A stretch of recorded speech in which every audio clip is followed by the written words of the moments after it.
I'm Hemant Mehta, and I'm flying solo today. You're listening to the podcast for friendlyatheist.com. You can now listen to all of our episodes and see show notes at friendlyatheistpodcast.com. By the way, we now have a merchandise shop on the website. So if you want your podcast swag, and you know you do, go to our website and click on the store tab. John W. Loftus should be a Christian. He attended and graduated from Great Lakes Christian College, Lincoln Christian University, and Trinity Evangelical Divinity School, where he learned under apologist William Lane Craig. So he knows Christianity very, very well. But he spent the last several years debunking the faith. His numerous books include Why I Rejected Christianity, Why I Became an Atheist, and The Outsider Test for Faith. His latest book is, strangely, called How to Defend the Christian Faith. So, John, thanks for being with me. And, okay, I'll bite. Why are you giving advice now to the other side? Well, it's good to be on the program here. I need to say first off, well, I decided that it would be provocative. Yeah, it is. Yeah, an atheist writing here's how you defend Christianity sounds intriguing. What exactly are you trying to do? Yeah, and I do it so sincerely. It's just that, if you read through the book, you'll find that in order to defend the Christian faith, you have to sacrifice your intellect to do that, I think, But it is provocative in the same sense that I play billiards. I play 8-ball and 9-ball, and players like to teach other players how to play better pool, and we do that generously and willingly because we want the competition to rise, and as the competition gets better, so do we get better, those of us who are teaching the young beginners. And so I want to, teach them how to do it right, and at the same time, by doing so, they will find it's, an impossible task, if you will. What are the biggest, so you're someone who's debated a lot of Christians over the years, so you know exactly the arguments they use, you know which ones are really silly, and maybe which ones could trip you up. What do you think are the biggest things they should be doing that they're not? If they want to defend Christianity, is there any legitimate way for them to do it? Is there anything that you're like, I don't have a response to that one? Well, repeatedly through the book, I'll say you should do what recognized apologists are doing if you're going to do it right. And then I show how these apologists are defending the faith, and I also dismantle their arguments in the process. And I say, well, but if you were to follow their lead and they know how to do it, then they're not doing it right. And you should, come up with a better argument. You should realize this is faulty, and in some cases, I'll just say flat out that, this is an intractable problem that you won't be able to solve. Good luck. So I want to teach them errors to avoid. Okay, that's one sense of what I'm doing. It's, they need to know, well, if I'm going to be a good Christian apologist, then let me have a good sparring opponent. And that sparring opponent won't let me get away with any fluff. It won't let me get away with saying things that are flat out wrong or contradictory. And I'm that opponent. At least I want to appear that way in the book, so that they can test their ideas out on me, and I'm trying to show them that those ideas aren't going to fly. What are the biggest arguments that Christians make that just make you go, really? You're using that one? Like, what are the dumbest arguments that legitimate, apologists really do use? Yeah. Well, the one that I call asinine, that does bother me the most is this idea that as an atheist, I can't use an argument against, faith in God from the problem of suffering without a moral standard to do so. Who am I to say that this problem, the problem of evil, undercuts the belief in a good God when I don't have a standard myself? You can't say the Holocaust was bad because where are you judging what's bad from? Yeah, that's the most asinine one because the argument speaks for itself. It doesn't matter who makes the argument. You could be you could follow voodoo. You could be a Hindu. You could be any sort of belief system you want, and you can still ask for the internal consistency of someone who says they believe in a perfectly good, all-powerful, and all-knowing being. And it doesn't matter what the belief is of the guy making that argument. The argument speaks for itself, and that's why I call it asinine. Now, we do have a problem, with morality, and we can answer that problem. But what we're doing is we're just saying, well, here's a problem for you. Don't skirt it by throwing it back on us. Deal with it. So you're essentially saying, look, in your book, you're saying, here's the argument you make. I already have a response to that. All atheists have this response to it. So don't make that argument because I'm already giving you my rebuttal right away. Do something better than that is what you're saying. Yeah, I do that in part 2 and part 3 of the book. Like chapter titles for part 2 are these. You must specialize in special pleading. Say that again. Right. Specialize in special what? You must specialize in special pleading. That's like pleading a special case for your faith rather than treating all faiths from the same standards. Yes. Just having double standards. Another chapter is you must punch to possibilities. Another one is you must gerrymander for God. What does that mean? Another one.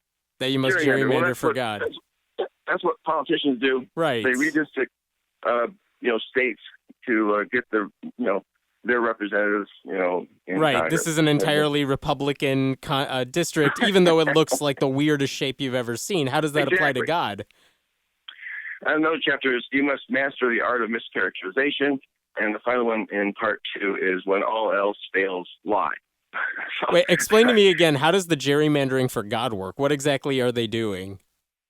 Well, things like defining a problem away. They will spend a lot of time in what I call definitional apologetics. And they will require us to have a definition of an extraordinary claim. Well, what is an extraordinary claim? And let's define that. Oh, no, there's this... so they're basically rewriting the rules to benefit them and try to trip you up, and that's not really fair. And what I like to do is I like to focus on concrete examples like a virgin birth, or a levitating person, or a resurrection from the dead, or turning water into wine. I like to talk in terms of concrete examples rather than get lost into the morass of those definitions, because it keeps us out of that. And we're talking about, now, how do you know that somebody rose from the dead? Let's discuss the evidence for that, especially in the ancient past. So they gerrymander like that, and in other ways as well. Are there arguments? Yeah, please. Yeah, but the first part of the book really offers some good, sincere advice. And I start off by telling them to understand what they're getting into. And so one of the first chapters is simply, here are some of the most important arguments you're going to have to deal with as an apologist. Like, science of evolution, when it comes to Adam and Eve and the implications for that, the science of neurology, and the idea that's becoming solidified every year that we don't have any free will, and that really hinges on whether you can be saved from sin based on a free will choice, So I talk about those kind of problems, just to like boot camp, if you will. Mm-hmm. Here's what you have to get in. Here's what you have to, figure out sometime. And I just throw it all at them, like the kitchen sink. So if you were in an ideal debate, what arguments or types of arguments would your opponent be making for Christianity where you're like, yes, this is the conversation we should be having? Well, they have all kinds of tricks up their sleeve, and it's hard to know which one to call up, to mention here. But they like to say that the idea of the resurrection of Jesus is a special case deserving special treatment. out of the many ancient miracles that were claimed to have been, performed by magic men. And they want to say that we have to treat that with, different standards. Like, let's not take the total trustworthiness of the Bible in mind. Let's just focus on the fact that, people say that he died on the cross. People say that, he rose from the dead, and people say that they saw him afterwards. Let's just isolate those things out of the mix, and let's try to explain those facts. And then they try to explain them by the resurrection when we're not even there yet. I mean, I want to call into question the total trustworthiness of the Bible. I think that factors into what we're going to believe out of the Bible itself, and they want to exclude the total trustworthiness of the Bible and, beliefs like demons and inhabiting pigs and axe heads that float. Those are clearly relevant to the case for the resurrection and whether or not Jesus rose from the dead. So, they have lots of tricks up their sleeve, and I highlight those things and dismantle them, in the book. What do you think is the most effective argument you can use to get someone to abandon their faith? Well, I wrote a book on that. It's called The Outsider Test for Faith, and that is to treat your own faith the same as you reasonably treat the faiths that you reject. No double standards. You hear a story of a magic man or, a levitating guru or, that Muhammad flew up to, in the heavens. On a winged horse or something, you would just say, that's ridiculous. Well, now apply that standard to your faith. Exactly. It's ridiculous. I mean, they need to consider their own faith from the perspective of never having heard it before and see what they would get when they talk about a virgin as a baby, a star that's, pointed down to a single house, in Bethlehem. And this is an argument we've heard before. If you took away childhood indoctrination, if someone had no idea about Christian mythology and the first time they heard it was when they were like 35 years old and you were trying to tell them, let me tell you about a virgin birth, let me tell you about Jesus who died and was crucified and then came back to life 3 days later. Oh, and by the way, he's going to come back later on. You would pretty much laugh it off. But people don't do that because they're so used to those stories from birth. Exactly. And if they were going to test those stories, the same way they were testing the other stories, they would come away thinking, well, there's not enough evidence to believe that. And the only reason they, treat their own stories with more weight to them is simply and only because they were raised to believe that way. So is that what did it for you? Because, again, I mentioned at the introduction, you went to these Christian schools growing up. I mean, you studied under the apologists. What is it that made you change your mind? How old were you when you changed your mind? So around 40 years old, I think. Okay, so what did it? Yeah. Well, it's a conjunction of a lot of different things, but mainly I just studied the Bible. I mean, I was trained in Christian apologetics, and when I decided to get serious about my faith, and what I never did is I never reevaluated my faith from my youth until then, and so I argue that people who were raised to believe for once in their lives have got to just act like an adult and properly evaluate their faith, from a skeptical viewpoint as an adult. Well, I did that at the age of 40. I don't know why it took me so long, but, I just saw a lot of ugliness in the church and a lot of hypocrisy, and I had studied with the liberals, so I knew of the liberals, just I had rejected their ideas as a conservative. It's just, it was time to, reach out of my faith. And when I did, and I studied the Bible this time honestly, it's really hard to get that brain to treat the evidence honestly. You're just so brainwashed, indoctrinated, to see it one way. I thought, well, let me just look at it as an outsider in a way, and I just couldn't believe certain things. One thing that really stuck out on me that it says that the sun, moon, and stars was created on the fourth day. And I really tried to finagle around that. Because the sun is a star, you mean? And they were treating it differently, or because God created light on day one and then created the sun days later?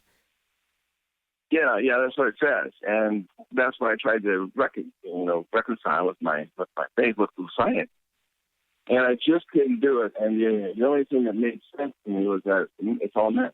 And so then I asked myself, well, what else is myth?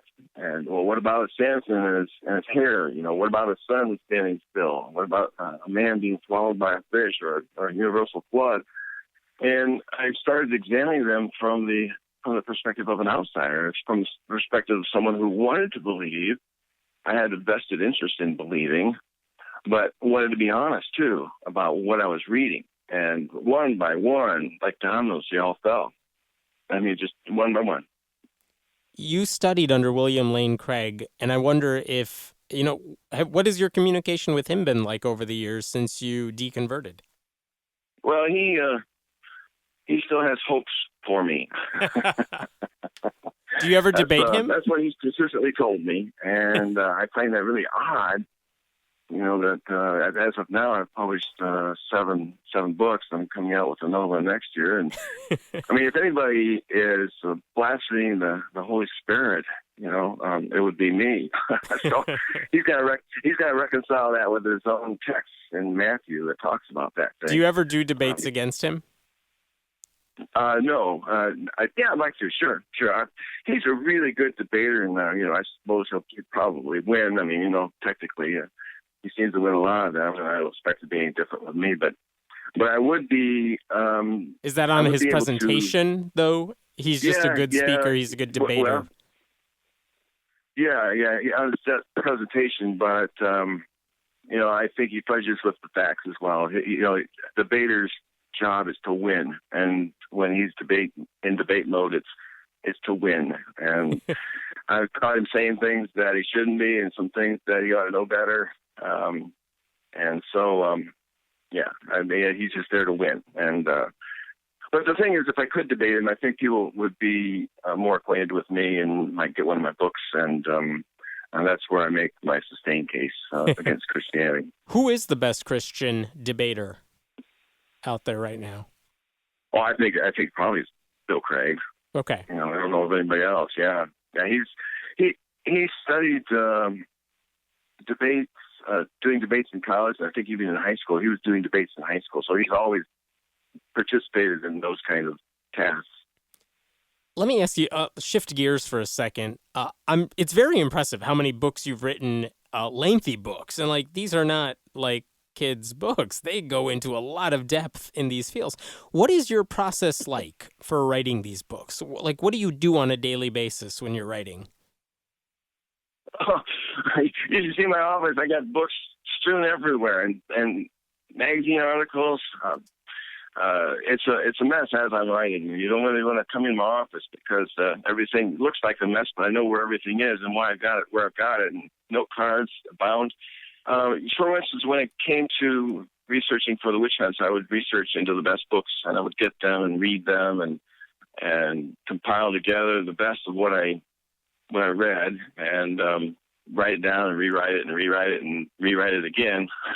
So, and I can do a pretty good job on topics that I hadn't done a lot of research on before, simply by the knowledge I have of which publishers are the good ones to get books and to read for research, and which authors are the best ones, and I just write it out, the way I've got it, and write it again and write it again. I'm really passionate about this, as you know. Yeah. I think that I've been given some things in life here, and there's a lot of knowledge, and people say, well, why don't you just walk away and live life?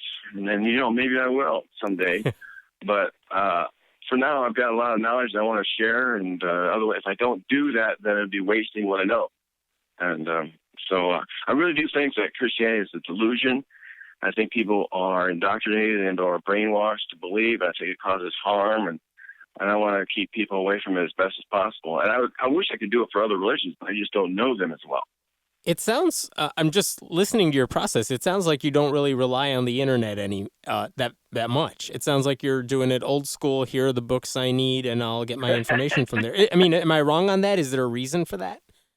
No, I did mention books because that's where you get a sustained argument. I mean, sound bites and paragraphs on a blog, you know, those are nice, and I do look at them. I do a lot of research online as well. I just failed to mention that. That's all.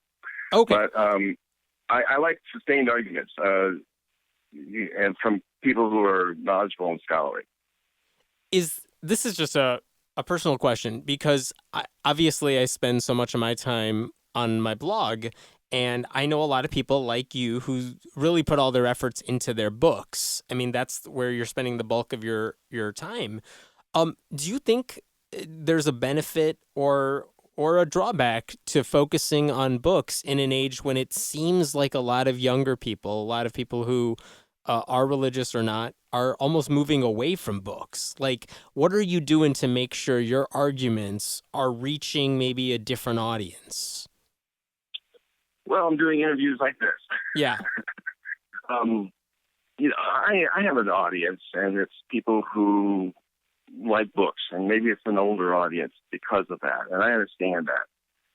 But for anyone who wants to read what I write or edit to put together in an anthology, then they can in turn, you know, utilize that in, you know, videos and on blog posts and quotes on Facebook.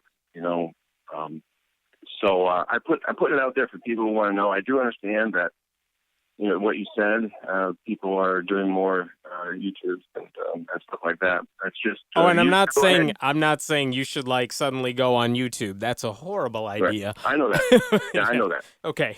I know that. Which it's just that I have a niche. Yeah. And when I'm done with it, I'm done with it. Got it. What other atheist authors do you tend to read? Which ones really inspire you? Which ones are you like, I wish I could write like that person. I wish I could make an argument like that person. Oh, lots of them, actually. But I did dedicate this book to 4 intellectual giants. And in the front page there, Hector Avalos. I love the man. He's a one-man demolition team when it comes to all things Christian. He's a friend, and you know, I love him, and I love what he does. I like Peter Boghossian. I like his idea of raising up the grassroots atheist movement to help believers realize they're pretending to know what they don't know when they claim to know with 100% certainty that their faith is true. Mm-hmm. And Jerry Coyne, he's just amazing. The most knowledgeable scientist out there, writing on a daily basis and just giving religious faith a beating at every turn. And David Eller, I think everybody ought to be reading David Eller's works. Just look him up on Amazon. He's just one of the most insightful atheists out there. He ought to be speaking at many conferences and workshops. His perspective is unique among most atheists. So those 4 I single out. All friends of mine, and the best of the best, in my opinion. I don't want to get into anything controversial here, and I know this topic is controversial for some people, but all the names you mentioned and all the times I see Christian apologists debating, it's always men. And I'm just wondering, why is that? I mean, at least on the atheist side, how come I don't really see that many women doing what it is that you do, which is debunking these things? Because, you know, on the surface, it doesn't seem like there should be any reason on our side anyway. I'm sure there's a lot of cases we could make for, you know, on the Christian side, here's their arguments for why women should be focusing on other things. But I don't get that. Is there a reason? Do you think that's changing? Are you familiar with women who are doing the sort of work you do? I don't know, but I will tell you the experience I had with Louise Anthony. She is an atheist philosopher, and I had asked her to write a chapter for me in Christianity is Not Great book. And, you know, I told her what I was looking for, and I think it was on morality. And she wrote me a long little email, and I mean, I thought it was pretty generous of her to do that, as much as I admire her, and I do. She said, I'm more a feminist than I am a debunker. I think that's the essence of it. she was more interested in what religion does to women, and so she focused on women's issues. She said, than in debunking or going after religion itself. And I found that insightful. And I don't know, somebody ought to do a poll on that. How many other women feel the same? And I know that if I was a woman, I would be pretty upset with male patriarchy and on all of its aspects. But so let me paraphrase what you're saying here. Tell me if I'm getting this right. You're basically saying that the argument that she made was that, when she's studying the Bible and she wants to argue against the Bible, she's focused not on like an esoteric issue like morality or something, but really how it affects women specifically. Yeah, for her, the issue is feminism. And, I respect that. And, she didn't want to write anything specifically about religion because her writings were going to be focused on, feminism. Sure. She was an expert in kind of that particular niche of it. So that's what she wanted to focus on. Exactly. And, I don't know how many others think that way. I don't know. Somebody should write something up to do a little research project on that. But one of the things I do in my books is I'm trying to show that religion is bad precisely because that's my top priority, I think. The thing I dislike most about religion is what it does to women. And if I can, debunk the religion, then the next thing I think should fall into place, and all of a sudden these former religionists would all of a sudden see that women are valuable in and of themselves rather than pieces of meat or chattel. Right. So I have a different tack, with when it comes to feminism, which I am a feminist as much as a male can be. But I do understand those who want to just attack, misogyny and sexism, like Louise Anthony and others. There's unfortunately plenty of material to work with for that. Yeah. I had one more question for you, which is, you wrote two of the books that you wrote was, Why I Rejected Christianity and also Why I Became an Atheist. Why are those different books? One's a self-published book and one isn't. Why I Became an Atheist, the second revision is a published book. I sent a copy to Paul Kurtz of my self-published book. And he emailed me back, says, I want to publish this. And so I will always be grateful for him and him doing that for me because he gave me my start. Sure. But the Why I Became an Atheist is the title that Prometheus and I worked out together for that particular book, the one that was previously self-published, but then I added to it. So your personal case aside, do you think those are two different things, like why you would reject Christianity and why you would become an atheist? Are those two separate things, or are they just the same thing, differently focused? Good question. For me, they're kind of the same thing. And the reason why is because once I rejected Christianity, I knew the standards for how I should evaluate a different religion. And then I just, you say, why didn't you become a Buddhist after that or something different? Why didn't you go to the other religions? Well, I already rejected those religions. As a Christian, I rejected all other religions but Christianity. I had reasons why I rejected them, and many of those reasons were simply because they lacked evidence or they caused harm. And so then, having already come to that conclusion, when I rejected Christianity, well, then I didn't have anything else to believe at that point. And I found that those other religions were doubly faulty for the standards that I, put up to measure Christianity with. So it's in a way, it's one and the same thing because the reasons you use to reject Christianity are going to be the same reasons you use to reject all other religions because they're all faith-based,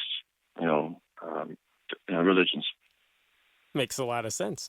Well, I will have a link to your new book, How to Defend the Christian Faith, which is written for atheists and anyone who's interested in trying to debate it from a Christian perspective. We'll have that link below. John W. Loftus, thank you so much for talking to me today. Thanks for having me on. Thanks for listening to the podcast for friendlyatheist.com. This episode was taped at Cinnamon Sound Studios in Aurora, Illinois. The music was composed by Brad Chagdis.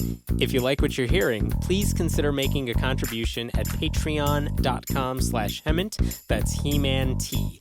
We appreciate your support. And if you have any questions, feel free to email us at friendlyatheistpodcast@gmail.com. I'm Hemant Mehta, and we hope you'll join us next time.